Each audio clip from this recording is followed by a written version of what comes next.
did the blue jay say to the little sparrow on the fence one day? Say, you'll never guess, so I will tell you what I overheard while passing by. The blue jay said, how do you do? Mr. Sparrow, how are you? The sparrow said, how do I do? I do just as I please, and then away he flew. Hey, what did the blue jay say to the little sparrow as he flew away? Say, nobody ever heard, because he didn't get a chance to say a word. The blue jay didn't notice that on the fence there was a cat. The sparrow flew, but the blue jay sat, and now he's just a little bird on Nellie's hat.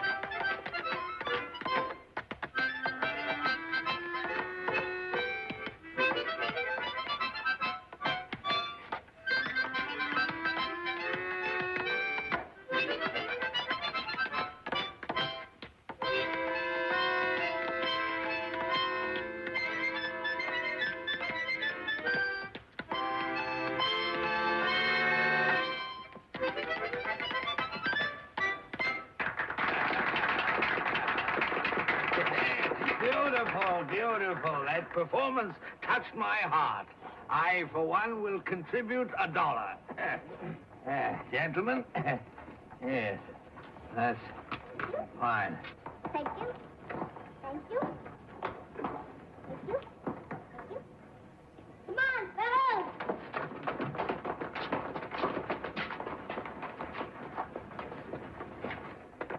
Help! Help! Help! I've been robbed!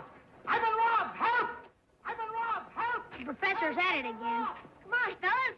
We gotta meet the professor. Not me. The rest of you kids can wind up in jail, but not me. We're not going to jail. We're going to Washington Square.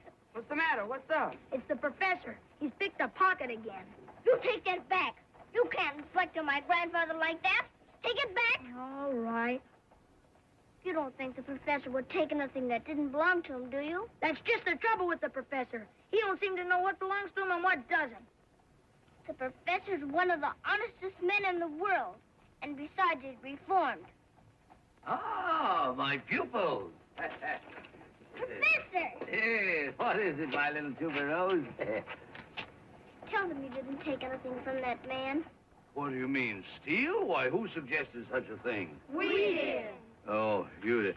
Well, now I ask you, is this gratitude after all I've done for you boys? I'm ashamed of you. You see?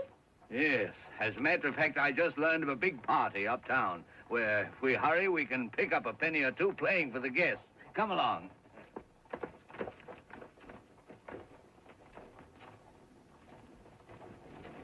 Come on. Well, maybe he is honest. But if it happens again...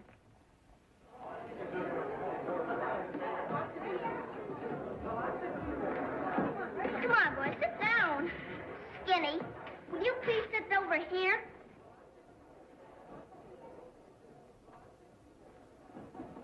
Cunning, aren't they? Especially that little one. Take off your hats. Can't you see you're in a swell house? Wouldn't it be amusing to have them play at our wedding reception? We could dress them up in... Ellen, you're not listening. Huh? Oh, our wedding. Yes, yes, of course. Ellen, What? never mind.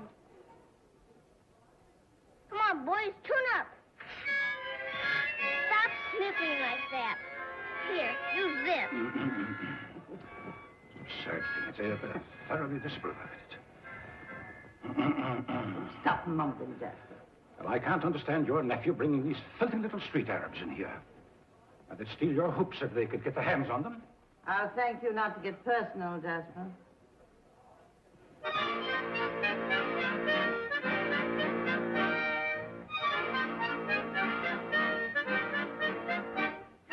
He was a dandy, yes, he was a dandy. He was a dandy and she was a belle. She wore a bonnet with blue ribbons on it, and he wore a flower in his coat lapel. He was so handsome and she was oh so fair. While strolling on the avenue, folks would stop and stare, for he was a dandy, yes, he was a dandy. He was a dandy and she was a belle. She wore a bonnet with a stuffed tomato on it, and he wore a flower in his coat lapel.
We've been robbed. All our furs, everything. A burglar's been in and stolen everything. What did I tell you? He's done it again. He did not. I know he did. Well, just the same, I'm through. Come on, let's get out of here. Get down! Get down!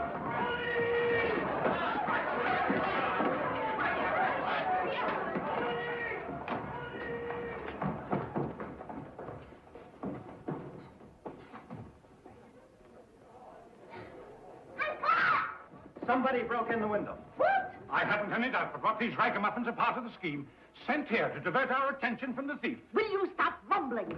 They've caught one of them. You leave me alone. We'll take you right in. I don't know anything about it. We caught this one stuck in the balustrade. I trust you weren't injured in the struggle. Why, no, ma'am, not a scratch. Come here, dear. Don't be afraid. You and Jasper take these gallant officers upstairs and get a description of the things that were taken. Give my apologies to my guests and assure them I will replace everything. Doesn't this one go to jail? Oh, don't be an idiot. Come here. I didn't do anything. Honest, I didn't. I'm too little.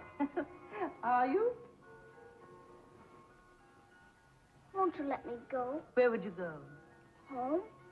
Where's home? With the professor. Professor? Who's the professor? Oh, don't you know him? Why, everybody knows the professor. He's a fine gentleman and an aristocrat. Oh. Is that cake? Suppose you find out. Help yourself, my dear. Hey, Professor! Wait a minute!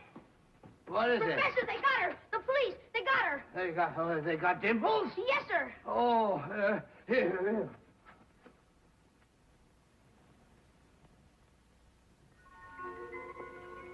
You see, the professor's awful strict with the students. He watches them very close so they won't do anything bad. And he scolds them if they're naughty.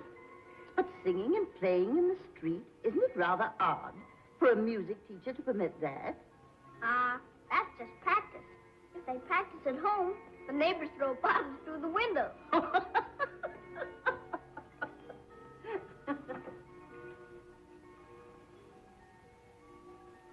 Which do you like best, chocolate or vanilla?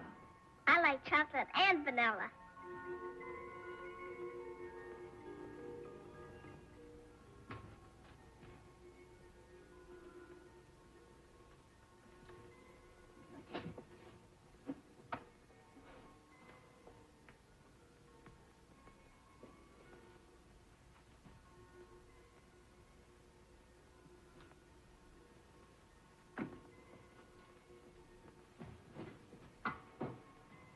I wish the professor was here. He likes vanilla cake. Help! Stop thief! Help! Stop thief!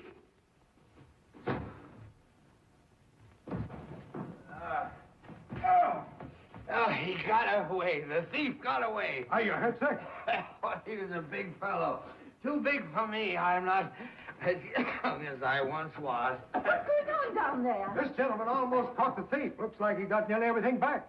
Wonderful. Won't you come in, sir? I'd like to see you. Oh, thank you, madam. I'd be delighted. But I did no more than my duty as a citizen. Not unlike the home of my childhood. Dimples, my darling. You're all right? I knew you'd come. It's the professor. Delighted. You see, if anything's been stolen, always send for the professor. And generally, you can get it back. Yeah. Well, I wouldn't go as far as to say that. You've rendered me a valuable service, sir. I can't thank you enough. Oh, madam. I was passing in front of your cottage when the culprit emerged from the bushes. I seized him and grappled with him, but he was young, and I'm not the Eustace Appleby that I was when I stroked the ale crew to victory.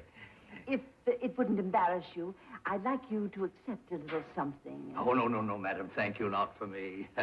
Any American would have done the same. But, of course, if you'd like to remember the child with a little something.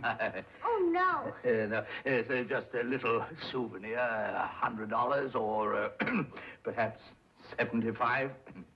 Is there anything you'd especially like, dear? Well, there is one thing. Yes. What is it, dear? It's not too much. I'd like another little piece of that chocolate cake. Of course, child. Oh, dear. How big a piece do you want? A big piece or a real big piece? Give her all the cake and some of the cookies.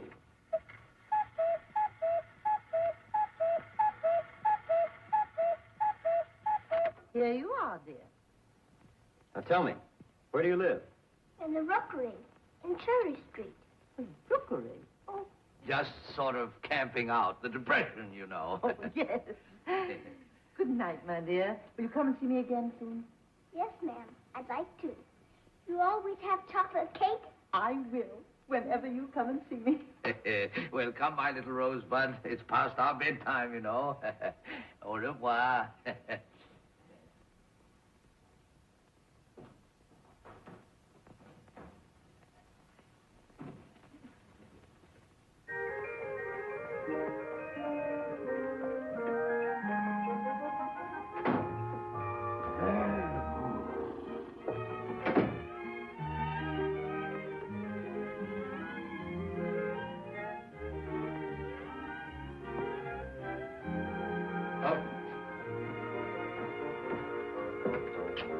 Cicero! Yes, I wasn't sleeping. I was just resting my eyes. Yes, well, this is hardly what a gentleman expects of a gentleman's gentleman. A fine way you choose to welcome your master home after the day's commerce. There should be a blazing fire, hot punch. Sure would be nice, but For years, I was never without my nightcap. I never knowed you had but the one hat, Missy. I have put up with your perpetual unconsciousness. I've overlooked your careless treatment of my establishment. But no one can remain on my domestic staff and speak slightingly of the Appleby wardrobe. I am known as the Beau of Cherry Street. As for you, Cicero, I have come to the conclusion that this apartment is not big enough for both of us. Maybe we could get a big apartment. Out of my sight! You're fired! More room, there's nothing I can do about it. Nothing, absolutely nothing, Cicero. Our paths part. No, now what time you want me to be back in the morning? Oh, I should say 7:45, Cicero, as usual. That's all right. I hope you find your cat.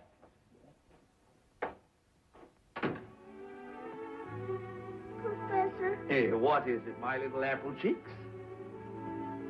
why did you take that clock? Clock? What clock would that be, my sweet? I remember no clock. When you put your hat over, I saw you. Why, of course not. You ought to know that I wouldn't take a small clock like that. I mean, I wouldn't take any clock, large or small. After all, my dear child, I'm a musician, not a thief.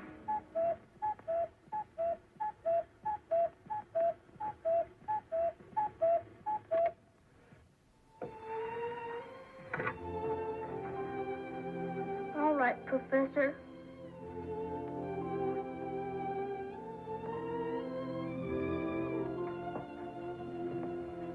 All I can say is that this is a coincidence that leaves me embarrassed and nonplussed. I wouldn't convict a dog on circumstantial evidence, and yet it's as broad as it is long. I admit that now and then I'm tempted to pick up some small article that doesn't belong to me. But on the other hand, I'm just as likely to leave something behind that's mine. I didn't leave my hat at Mrs. Drew's, did I? Oh, no, yes. Would you like me to give you a bird call or two? Maybe the whippoorwill at twilight to help you to go to sleep? No.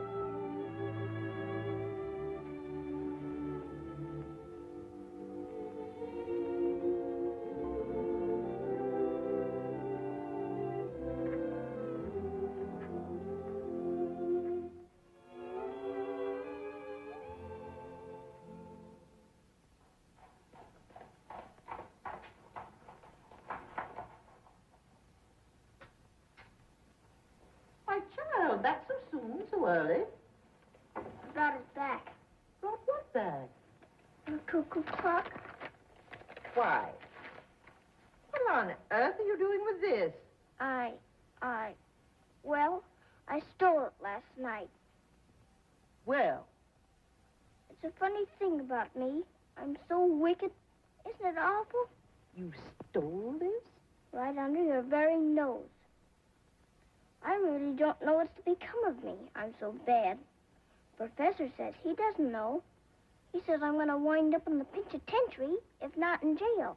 Are you sure someone else didn't take this? Oh, goodness. You don't mean the professor, do you? He wouldn't take it. He's too honest. He made me bring it back. Are you going to have me arrested?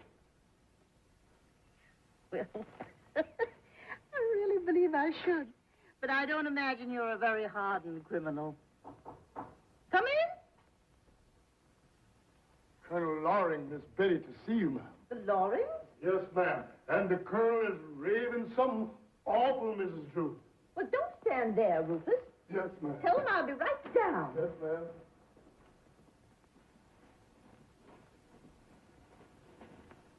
You wait here, darling. I want to talk to you.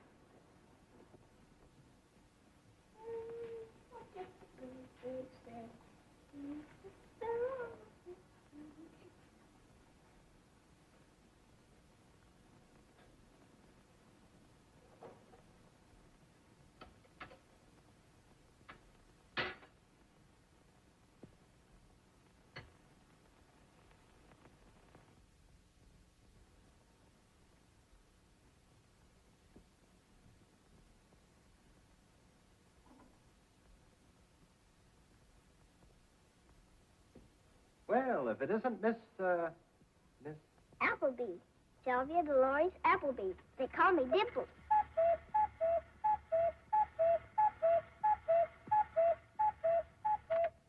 You like that cuckoo?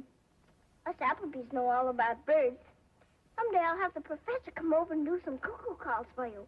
He can cuckoo even better than a cuckoo can cuckoo. Quite a talented family. Oh, yes. We Applebys are very talented. Why, the professor used to be the best actor in the world, he says. I suppose you want to go on the stage, too. Someday I'm going to. I'm going to play Macbeth, just like the professor did. Well, wouldn't you like to play a younger part? Say, a little girl like yourself? Well, maybe. Just to begin with. I'll tell you what you do. You have your grandfather take you to the National Theater to see a friend of mine. Beautiful young lady. Here. I'll write her name down for you.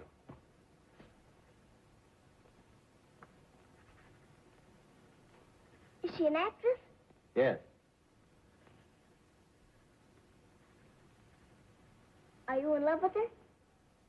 Why, I beg your pardon, sir. Your aunt, she wants to see you. thank you, Rufus. Well, come along, Dimples. Your aunt told me to wait here. Alan, maybe you can explain. Explain what, Aunt Caroline? I want to break our engagement, Alan. Oh, Is that all you can say? I'm sorry it had to happen this way, but I think Betty is right. Would be the best thing for both of us.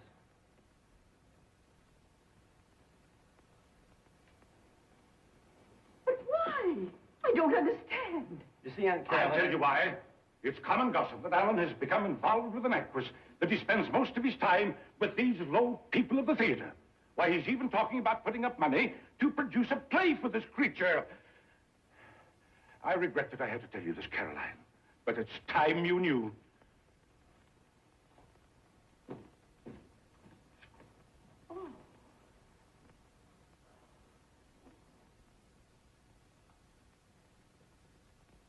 Alan, it isn't true what he said about the actress, is it? I'm afraid it is, Aunt Caroline. Of all things, an actress. Alan, how could you? You know how I hate the theater and all that it stands for. I love her, and we're going to be married. Married? Alan, you can't do it. I won't let you ruin your life. My mind is made up, Aunt Caroline. You're an ungrateful, disobedient, shameless boy. And as long as you stay in my house, I must insist that you observe my wishes. In that case, I'll have to look for another place to stay.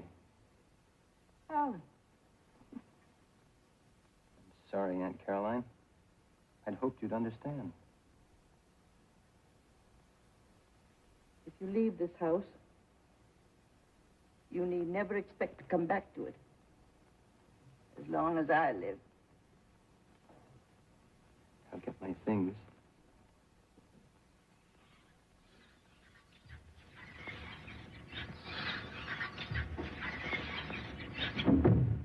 Child, are you hurt? I don't think so. Nope, I feel deadly. Oh, you frightened me. Oh, that was nothing. Once I fell off the roof of McGuire's saloon. Good heavens, were you hurt? Nope, I fell on Mrs. O'Casey. Mrs. O'Casey? Yes, she's fat and very soft. Once I was leaning out of a hayloft and Skinny waved to me, and...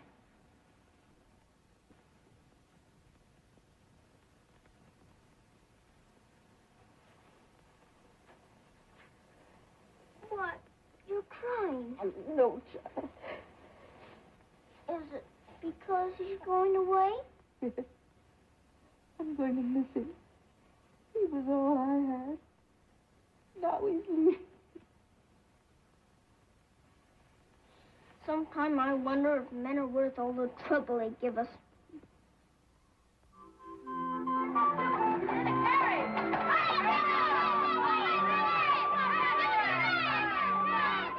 Hello, Mrs. O'Casey. Hello. Hello, Dimples. How are you, Mrs. O'Casey?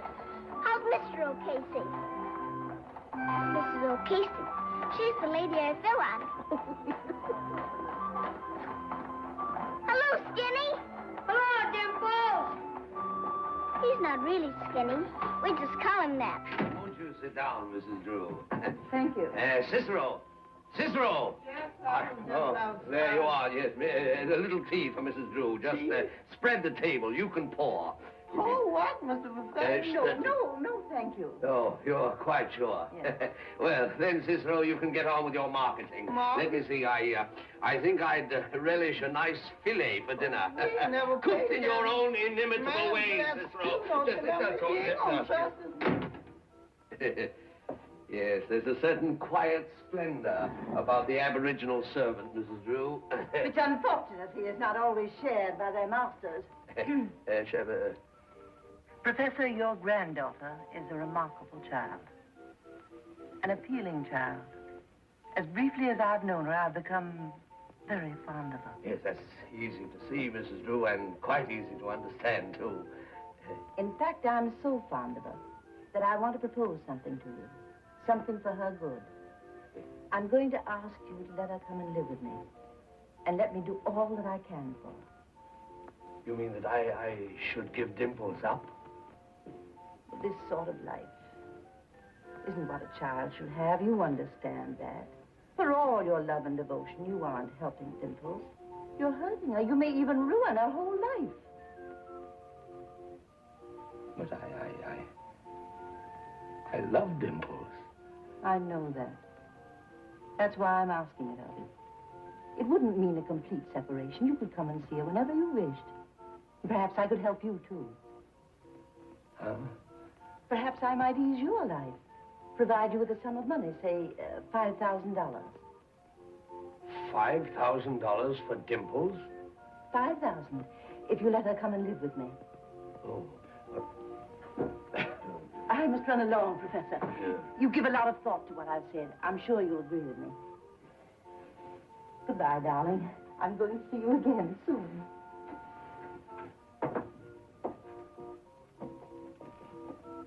Goodbye. Goodbye.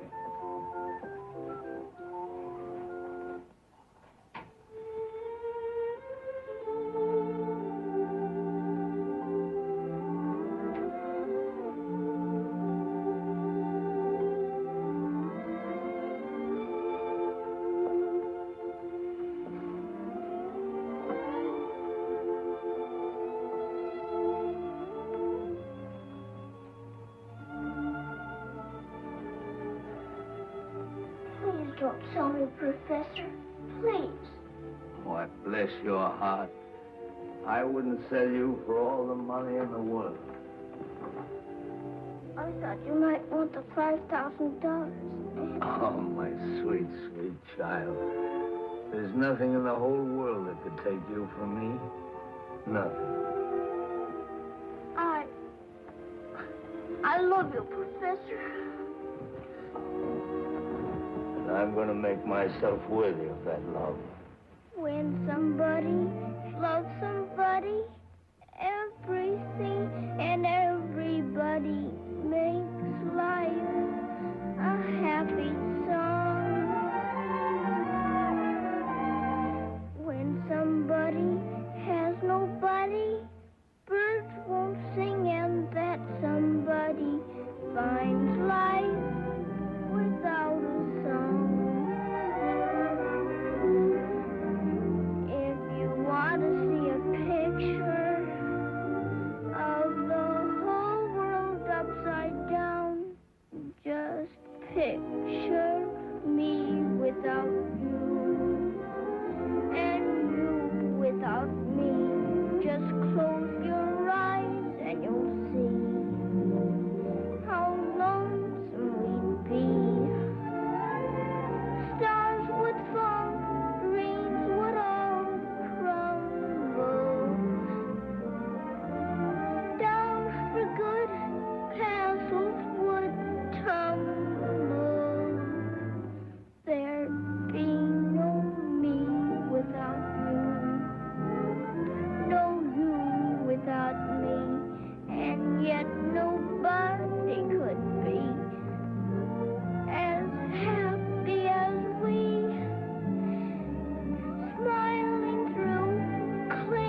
it's all for the best, Alan. You're free now. Of course. I just feel sorry for Aunt Caroline. Done so much for me. If she knew I'd actually gone into the theater business, well, I believe she'd change her name. That's better than what you thought she'd do. Cut you off without a cent. Oh, she did that. She did? Yes. But I have some money of my own. That's how I'm able to do the play. All the same, I hate having to hurt her. You've made me happy. Isn't that important, too? So important that I'm glad I gave up everything else to do it.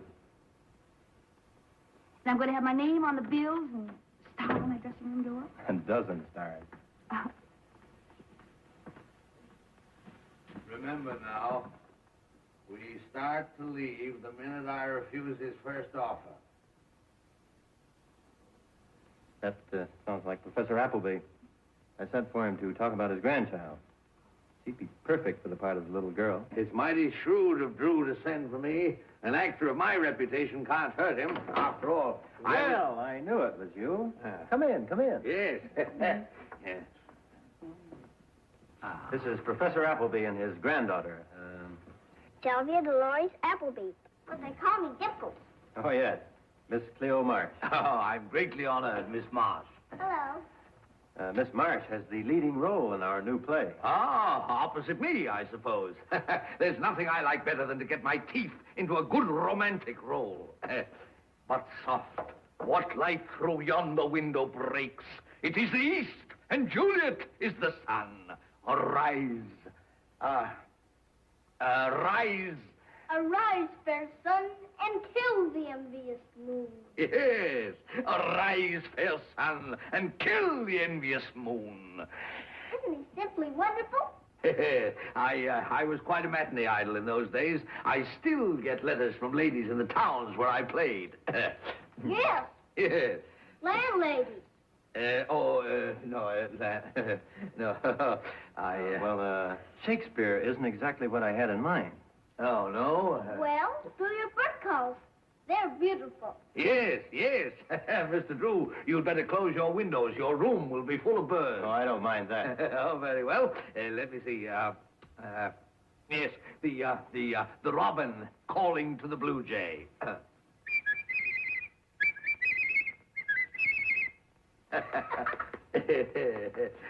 The blue jay responding.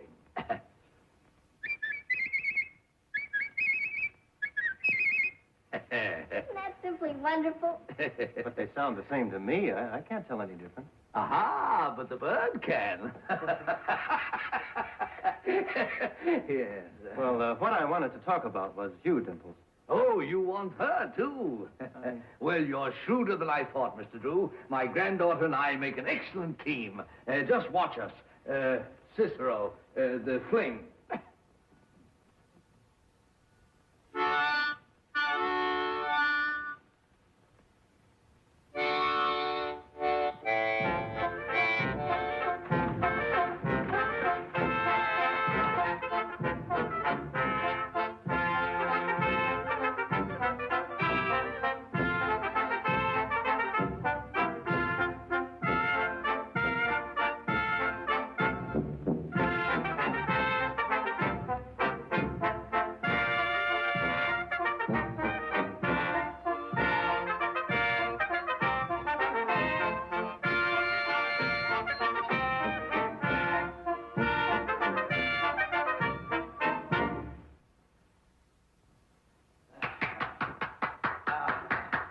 That's a charming dance, but we couldn't... We can do jokes, too.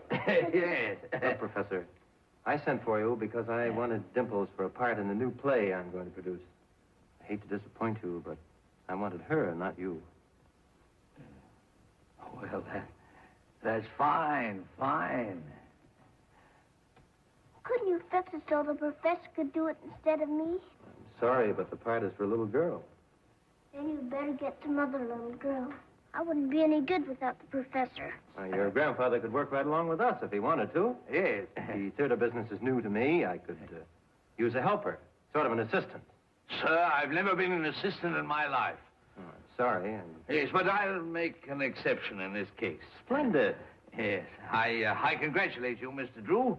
And no Appleby has ever been associated with a failure. And with us in your organization, your play is a success already. Didn't I tell you it was wonderful? Quite. You're going to do a beautiful play, Dimples. A play that's never been produced before. It's about a little girl named Eva who tries to help the slaves down south, and an old colored man who loves her named Uncle Tom.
You gave me $40 to pay for the tickets. I had them printed for $37.50. That leaves you a clear profit of $2.50, and here it is to the penny. Yes, sir, to the penny. That's fine. You've done an excellent job. And now I'll need $95 for advertising. As long as you're paying the bills, I think it would save time if you handle all the money. Here it is. About $800. It's all the cash I have left, and just enough to finance the rest of the production. You trust me with this? Yes, of course.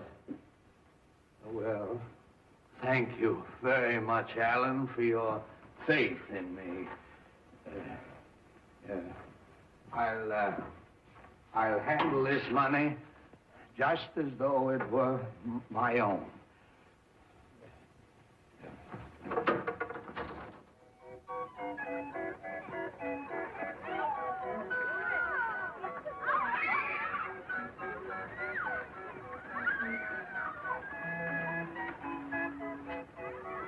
Professor, Here. what does that sign say?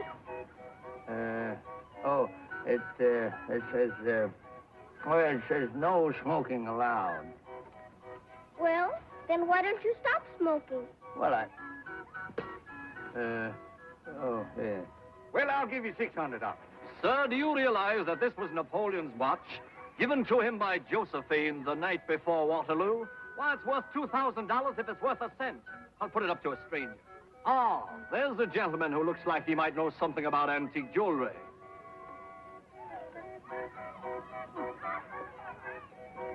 He wouldn't know anything about jewelry. I, sir, am a recognized authority, which leads me not to recognize your remark. My good man, what would you say a watch like this is worth?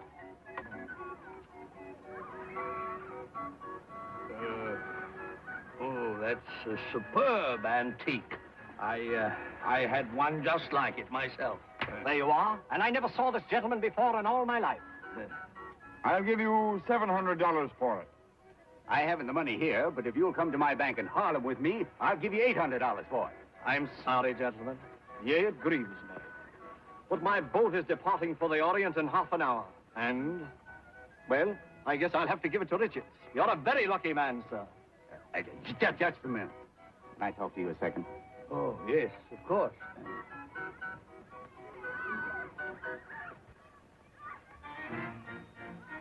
I hate to see Richards get a bargain like that. I don't like him. No, I detest him. Now, if you could get hold of that watch and come up to my bank in Harlem, I'd take it off your hands.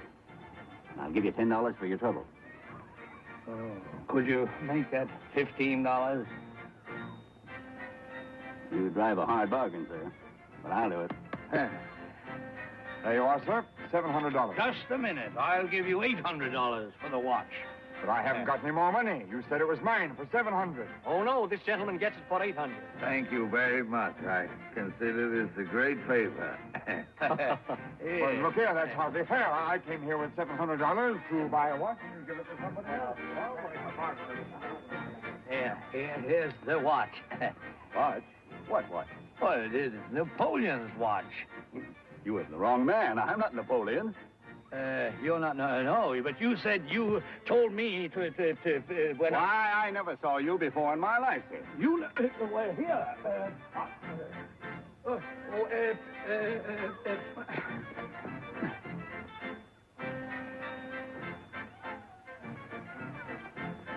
Don't you see that sign? Well, who's smoking?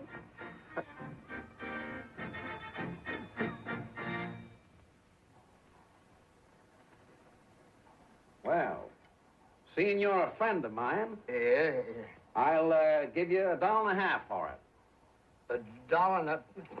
You don't understand. This watch belonged to Napoleon. It did, eh? Yeah. Well, that makes it second-hand.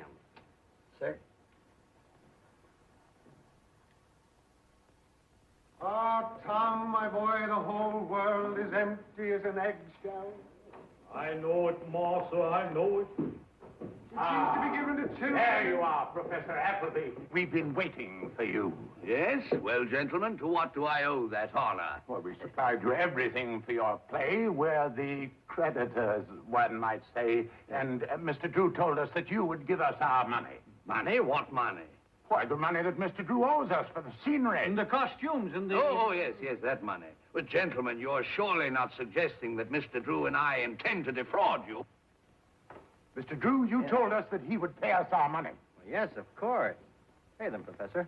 Well, I don't like their attitude, Alan. I never heard of people doing business this way. Oh, why argue? Pay them and get it over. Yes, well, the truth is I find myself a little short. Short? Yes. How much? Well, it's around $800. That's all the money I gave you.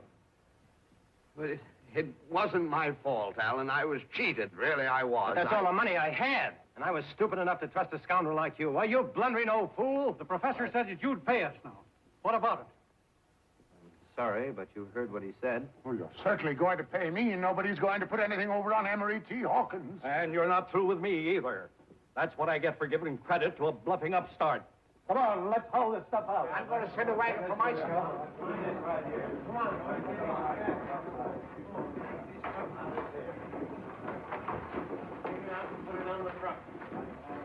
Well, I guess that ends everything. I didn't mean to do it, Dimples. You see, You broke your promise to me. but the man swore to me, gave me his word. You told me you wouldn't steal anymore. But what I really meant, I mean, I didn't buy the watch for myself. You said you were going to be honest. Well, I guess I'm not much good. Maybe you'd be better off without me. But I thought you had money, Alan. I did have. Enough, anyway. I guess I didn't take care of it very well. Well, what are you going to do now? I suppose I can get a job somewhere and maybe save up enough money to do the show. That needn't change our plans about marriage any, Cleo. I don't suppose money is very important to people who are really in love. You can say that because you've always had money. Perhaps. I'm afraid, Alan, that this changes everything. Then you're not really in love with me. Oh, you mustn't say that, darling. I'll run along. Goodbye, Alan. Bye. I'm awfully sorry, Alan. Look here, Drew. It's all right for the rest of them and take their things back and sell them again. But these costumes have been made to fit your play, and they're not worth a penny to anybody else. How am I going to get my money out of them? Sorry, but there's nothing I can do. Well, we'll see about that. Somebody's going to jail for this.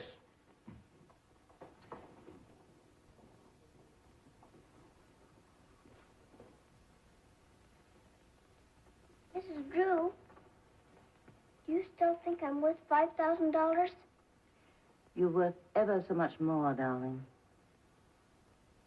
And do you still want me to come and live with you? I can't think of anything I'd like more. All right, I'll come. Have you got the $5,000 with you? I'll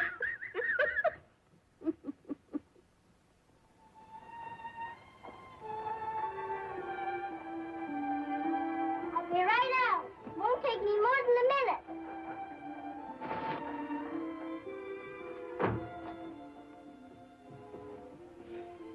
So you're really going?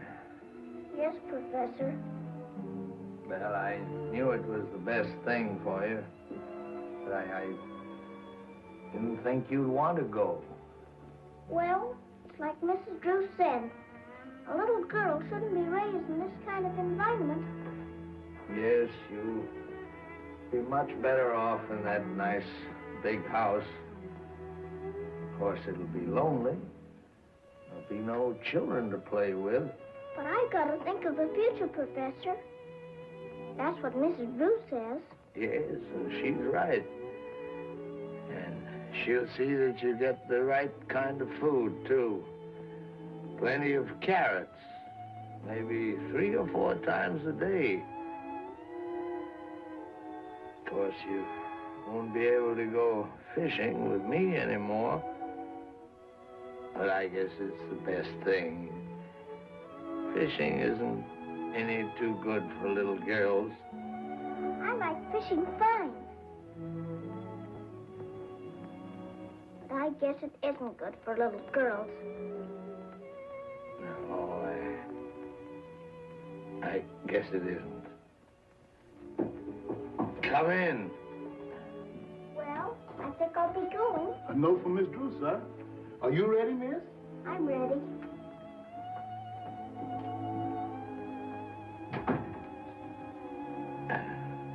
Goodbye, Professor. Goodbye, my little angel. You'll come and see me sometimes, won't you? Of course I will. And you're going to take good care of yourself like you said you would? I will. And you'll be good, too?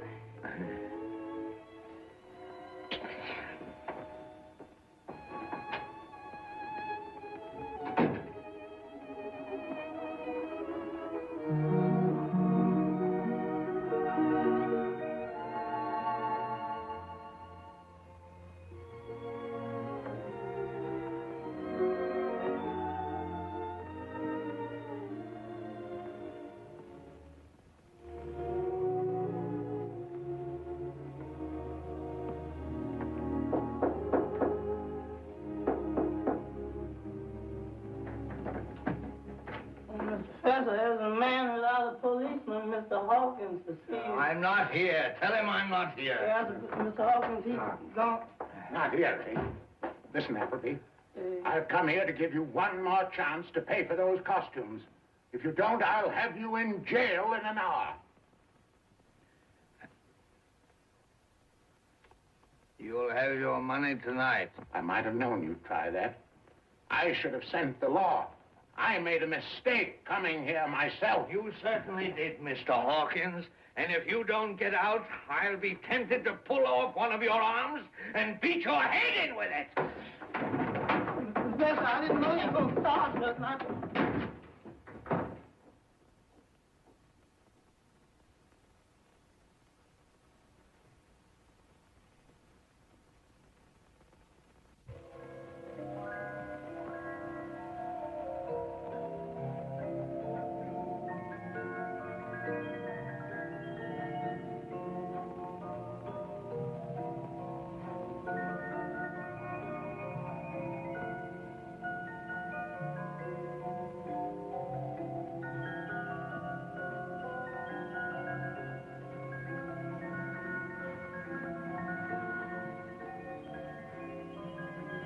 Professor used to dance and sing for me after dinner. But of course the dinners weren't good for me. Last night we had wieners. 4 apiece.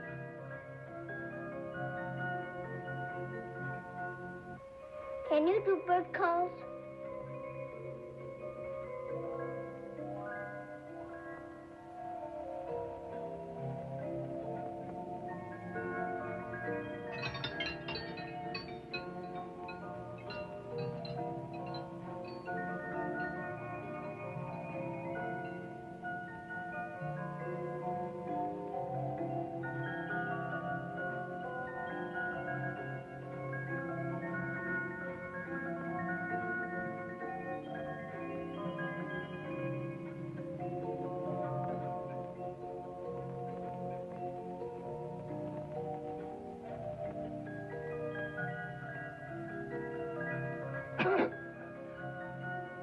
Professor Appleby to see you, Mrs. Drew. Oh, yes. Come right in, Professor. Oh. I see you got my note. Yes, thank you. I guess it's better for everyone concerned. Dimples will be happy and my debts will be paid. And as for me, I guess I ought to be glad to know that Dimples has such a fine home. You won't be sorry for this, Professor. I wonder if I might see Dimples for a minute just to say goodbye. Oh, yes, of course. Rufus, take Professor Appleby to Dimples' room. Yes, thank you.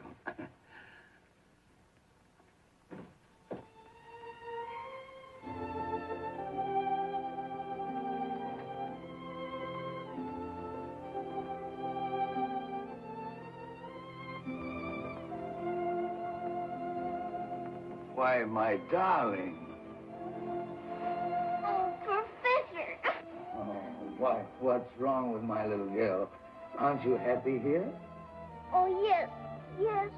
I'm very happy. I hurt my finger. Well, are you sure?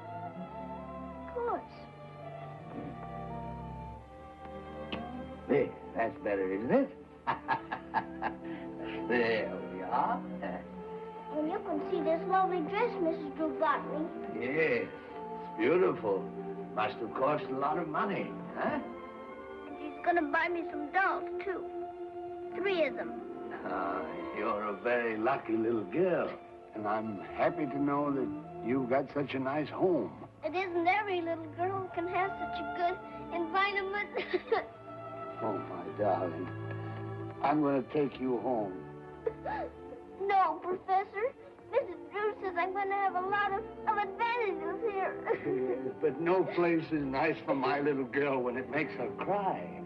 You're going home with me. But if I stay here, you won't have to go to jail. You could give Alan back his money. Oh, I won't go to jail, sweet.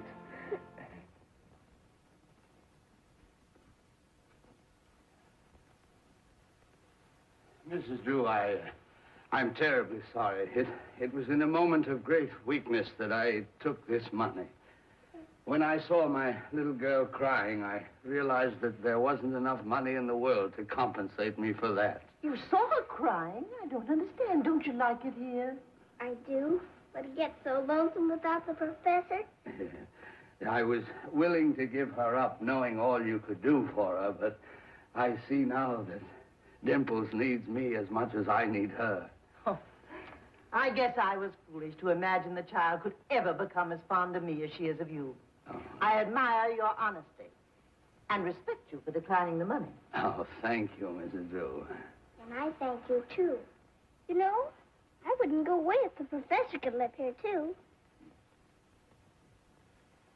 Mrs. Drew, why don't you marry the professor? Why, my dear child. Then your house wouldn't be so lonesome. Professor's lots of fun. I'd marry him if I were growing up. Of course, he hasn't much money. But you've got a lot.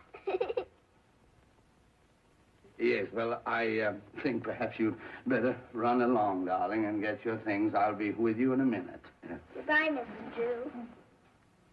Maybe you can come and see us someday. At our house, you won't have to eat any carrots. Oh. Well, goodbye, Mrs. Drew, and thank you for all your kindness.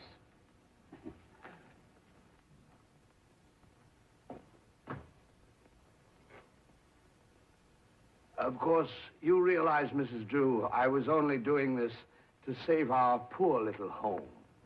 Why, yes, of course. But thanks to a kindly providence, I still have means of getting the money. Of course, it will mean that I'll have to sell my one remaining heirloom, something that's been in the family for generations, but I'll do it. Oh, that's too bad. Oh, I wouldn't mind so much if I didn't have to sell it at such a great sacrifice. But it seems a pity that these money-grubbing jewelers should get the watch for $1,000 when it's easily worth 5 times that much. The watch? Yes, Napoleon's watch. Josephine gave it to him, and he gave it to my grandfather at Elba. Poor dear grandfather. If he'd ever guessed that I'd have to sell Napoleon's watch to a money-grubbing jeweler. Is that it? Yes, isn't it a beautiful thing? Is there anything I could do? Oh, no, Mrs. Drew, I couldn't take money from you. But perhaps you'd let me give it to you. Why? I'd like you to have it. Oh, well, you're very kind, but I couldn't take it. Oh, no. Well, of course, you could give me the small pittance that the jewelers offered. And someday when fortune smiles on me again, I'll buy it back from you. For Dame Fortune is a fickle gypsy, always blind and often tipsy. $1,000? Yes, dear lady. You'll take care of it, won't you? Yes. Now I know just how Napoleon felt when he had to give up this beautiful trinket. Oh, thank you. Good night, Mrs. Drew. Good night. What a lovely hand. Why, Professor? Oh, pardon me. I forgot myself. I didn't realize my position. But after all, Mrs. Drew, I'm only human. And your charms are irresistible. Good night. Good night.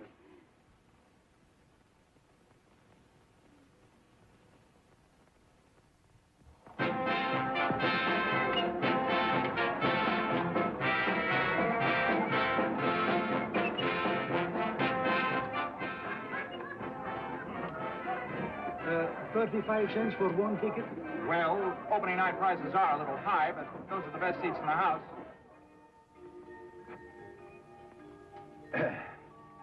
Well, Alan's play opens tonight.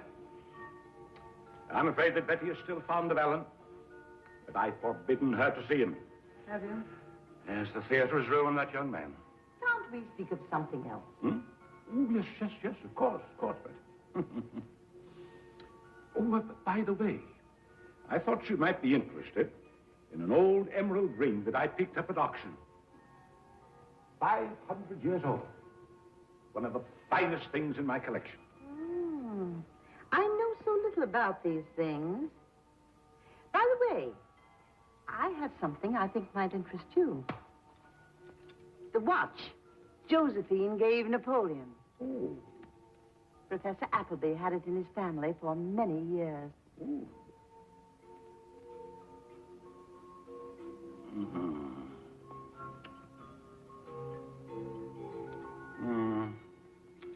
Well, if that watch belonged to Napoleon, it was given to him 20 years after he died. What? This thing is tin. An obvious fake. But I gave the professor $1,000 for it. Then you were robbed. The watch is worthless. After I helped him, I kept him out of jail. I trusted him. I believed all the kind things he said. The man has made a fool of you, Caroline. He hasn't yet. I'm going to show him that I can be just as merciless as he can.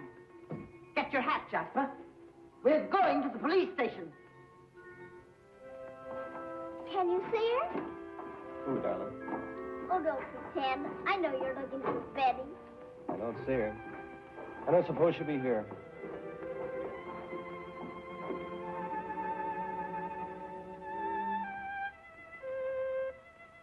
I'm just a doorman, miss, and orders is orders. That's all right, Spike.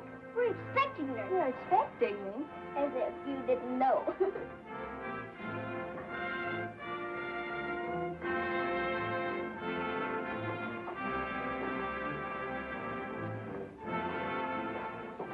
find her yet? No, I didn't think she'd come. Betty. I think I'd better go and rehearse my lines. This is the nicest surprise I've ever had. I came to wish you good luck. This is good luck, Betty. I didn't think you'd ever look at me again after the fool I made of myself. I'm willing to forget all that, Alan. But Father never will. If he knew I'd come here, he'd be in a rage. 10 minutes. Come with me, dear, and I'll get you a seat. 10 minutes.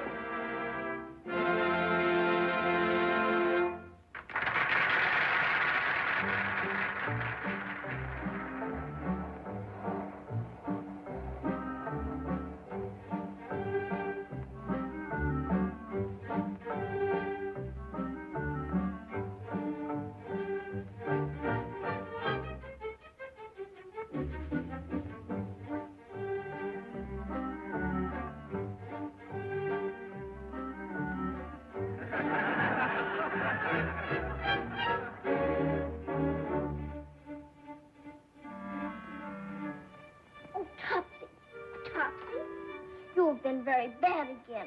We want to see Professor Appleby. Well, you'll have to wait here. I'll see if I can find him.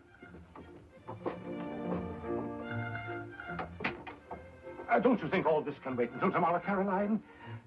You know how I loathe this sort of place. No, he must be arrested. It wasn't bad enough that he robbed me of the money. He also had the insolence to put the money into this foul venture of Alan's. Miss Rappel, you happen to know two policemen? Two policemen? Yeah, policemen. They're looking for you. Oh, look. Oh.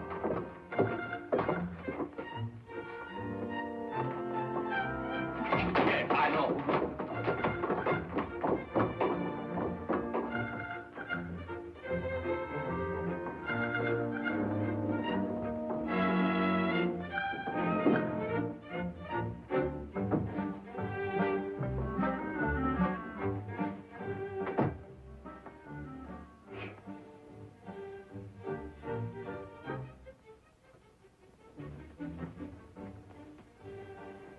I do like you, Topsy.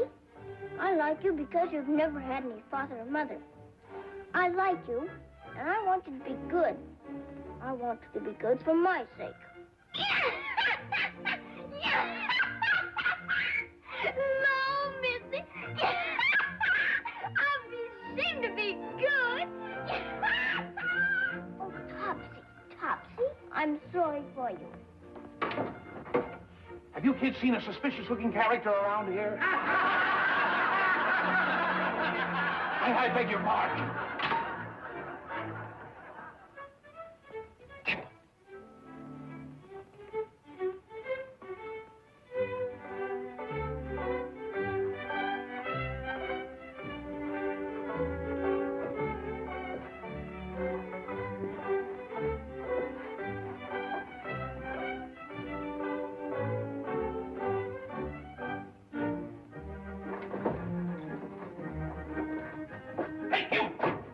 You ducking in and out of the place for? Are you trying to hide from somebody? Who, me? Yes, you.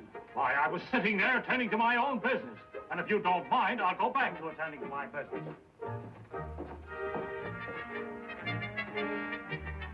Uncle Tom on stage. On stage, Uncle Tom. On stage, hey! Uncle Tom. I thought you said you were Uncle Tom. Yes, you're quite right, my dear fellow. I am Uncle Tom. Well, you're supposed to be on the stage, aren't you? Yes, I am. Thank you very much for calling my attention to it. I was going to make my entrance through the exit. Stupid of me, wasn't it?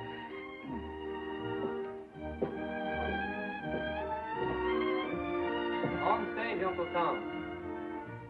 Uncle Tom. Uncle Tom.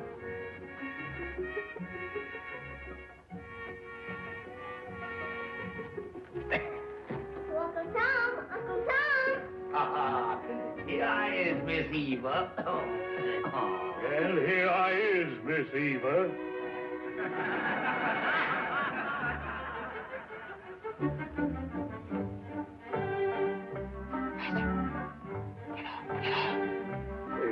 Goodbye.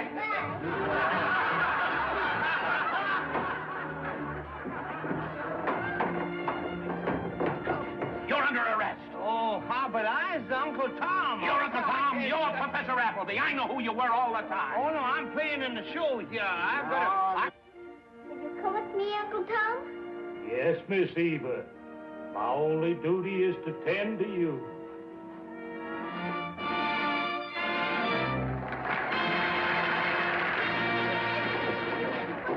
Everything's all right, darling. I just want to talk for a few minutes with these gentlemen. Oh, never mind that. He's under arrest for stealing $1,000. But I didn't take it for myself, darling. I wanted to pay Alan back. Really, I did. Come on. You leave him alone. He didn't steal anything from you. I'm sorry, darling, but you'll be better off this way. There isn't much time, Dimples. You better hurry for the last act. No. I'm going to jail with the professor. Please, Aunt Caroline. This is my affair, Alan. It's painful, but it has to be done. The man is a thief. No, darling. You've got to stay and finish the play. I can't do it, Professor. I can't. Now, listen. No Appleby ever quit a show. We've always been troopers. And when you get to be a little older, you'll know what that means. You've got big scenes to play, darling. And I want you to play them just as though you thought I was out here to watch. She'll stay. Won't you, Pumpkins? If you want me to, Professor. That's right.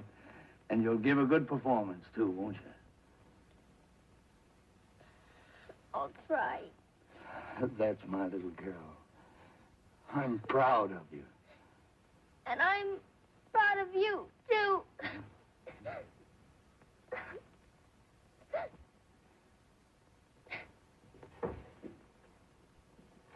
Well, I'm ready to go now.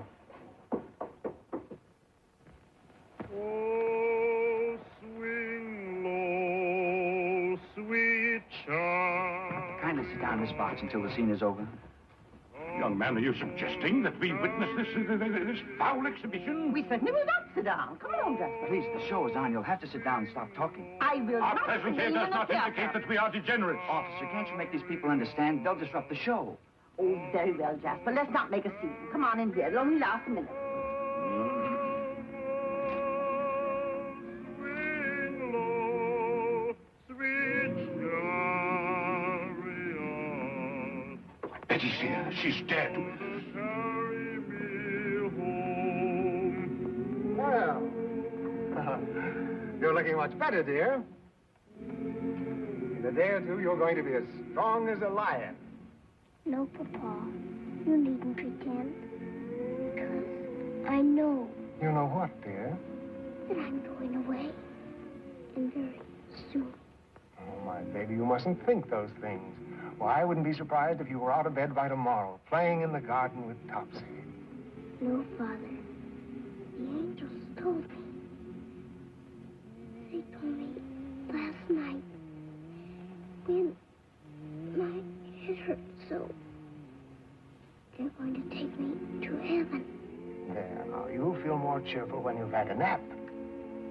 I am cheerful, Papa, because heaven is beautiful. But I miss you. You're not going to leave me, my pet. Not for a long, long time.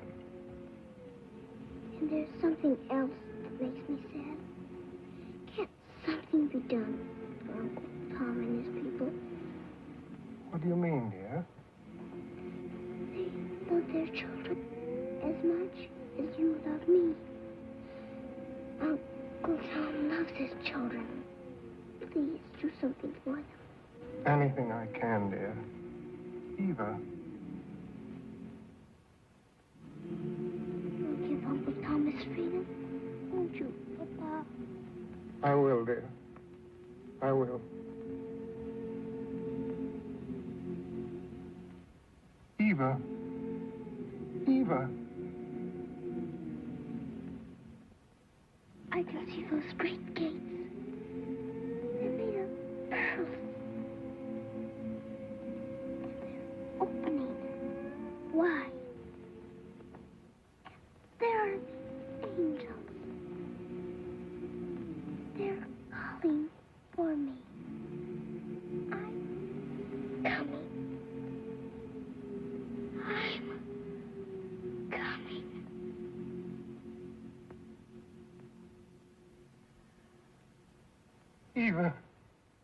Eva. She doesn't hear. It's over. Praise the Lord, Master. It's over. Oh, swing low, sweet chariot, coming for to carry me home. Oh, swing low, sweet chariot, coming for to carry me home.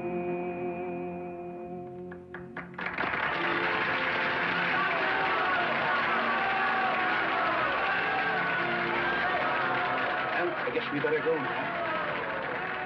Yes, I guess so. Obviously, you haven't a heart. Just think of taking that lovely child away from my grandfather. After he helped Alan produce this beautiful play. Well, I thought you said the theater was a bad influence. I'll thank you not to interfere with my affairs. Let him go. Oh, thank you, Mrs. Drew. You're a woman of great character and discrimination. May I?